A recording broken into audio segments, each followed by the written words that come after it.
Disability News Japan. On March 25th, 2015, it was reported in the Japan Times that Rie Saito was running for office in the local elections on the 26th of April here in Japan.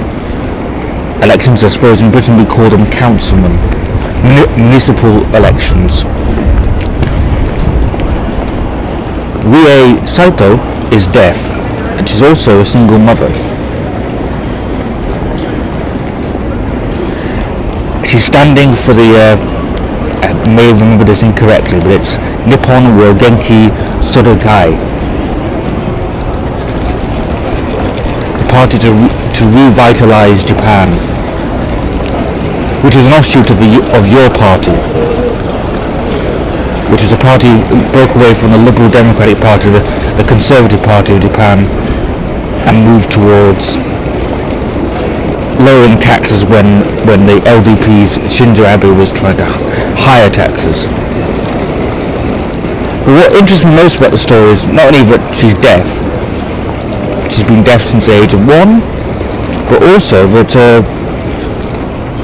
if she were to win, and it's not impossible because much like in any other country, local elections is where people blow off steam. It tends to be the minority parties, which she is a member of, that do actually get elected in these positions. But here's the thing, if she were to actually be elected, she could face a challenge, because everything that Rie Saito says, she writes down, and there's a by-election law, as it were, in Japan that states that you cannot hand out leaflets, you cannot give anything written to your would-be electors, you can't sell yourself during the last week from the 19th April to the 26th, which is voting day. Which means that when she communicates, she's actually breaking the law.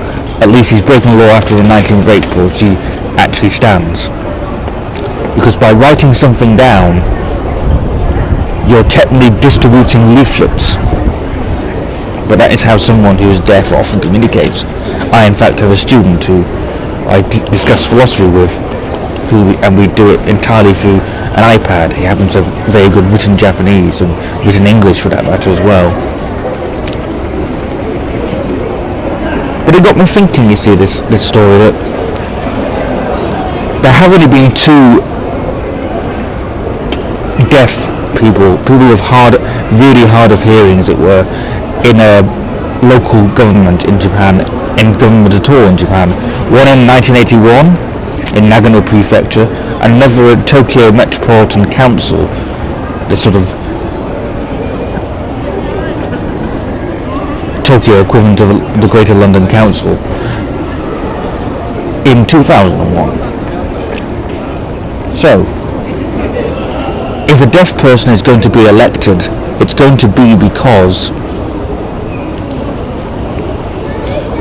they're allowed to communicate in alternative methods. I wouldn't consider what Rie Saito is doing is actually breaking any laws. Really, it's not advertising. It's speaking in much the same way that you might say that Stephen Hawking writes a physics article. You could say that Rie Saito is speaking to someone when she writes, and is not actually handing out advertising literature. Because it would be perfectly fine a week before if you were just, if someone asked you what you were standing for, then you could actually speak, but you couldn't hand them a leaflet.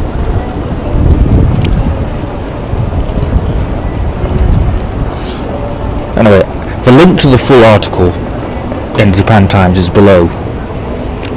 And this is Michael for Disability News Japan.